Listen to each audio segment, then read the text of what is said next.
So if you've ever found it really difficult to get any of the modes of the major scale sounding musical or melodic and less like a scale, stick around, I've got the video for you. So what we're looking at the Lydian Pentatonic. Now it's nothing scary, it's just the same old pentatonic shape that we all know.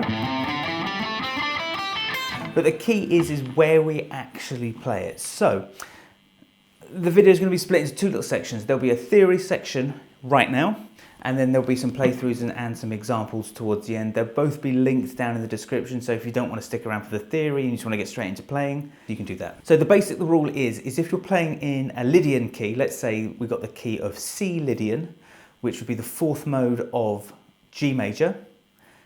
The rule is if you're in C Lydian, if you play a minor pentatonic shape, position 1, a semitone below, you'll get a Lydian sound. So in short, if you've got a C Lydian that you're playing in, if you play the B minor pentatonic shape, you can play Lydian. And the reason that works is that the notes in C Lydian are here. You've got C, D, E, F sharp, G, A, and B, and then back to C again. And it's the notes that really bring out that Lydian sound, the sharp 4, or the F sharp, the major 7, and the major 3rd, and that really gives you that Lydian kind of sound, that really cool kind of dreamy Joe Satriani kind of feeling. Those notes, the major 7, the major 3rd, and the raised 4th, or the sharp 4, and the B minor pentatonic scale highlights all of those notes.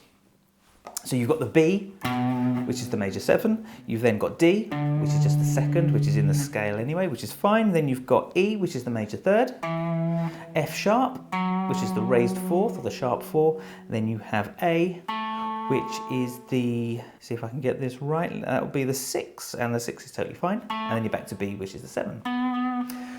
So that's it, so you can just run up and down the B minor pentatonic scale shape, and you'll have Lydian, which is really, really cool. And you can do this for all the modes of the major scale. There's a minor pentatonic that will highlight various different modes. So I'm going to do a whole series of minor pentatonic modes, and this will be the first one. So that is why it works, and it sounds really good too. And if you're struggling, one of the things that I see with students is that they'll learn kind of this minor pentatonic shape, that kind of thing, and then they'll run away with that, and that their blues playing is totally fine.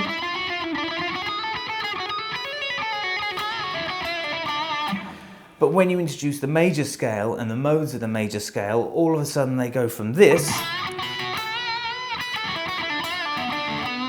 to this. So breaking it out of that, just running up and down scales is kind of tricky for people. So if you can pull them into something that's more familiar, and we're all really familiar with the minor pentatonic shape, then all of a sudden playing the modes of the major scale become a little bit easier, and you can start to kind of build on this foundation that we already have. And one thing I will say is that your blues licks will not work. Don't be doing any of your blues licks. The reason that the blues licks work is that the key you're playing in, let's stick with B minor because that's the scale shape that we're using. Your B minor blues licks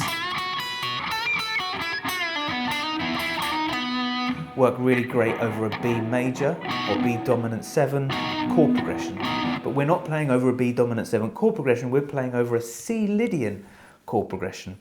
So all your blues licks will kind of fall flat on their face. So you've got to be really, really careful. Having said that, just running up and down the scale and just playing some really simple phrases that you should already know in your kind of rock repertoire will sound really cool. So what I'm going to do is I'm going to play a backing track. So the chords are just a C major, and then it's a D major with a C on the bass. And you can already hear that Lydian kind of, I can't help but play Flying in a Blue Dream by Joe Satriani. I'll run through a couple of examples. I'll play up and down the scale once just so that you can hear how it fits over the progression, and then I'll do a little bit of improvising, and then I will let you run away, play to your heart's content.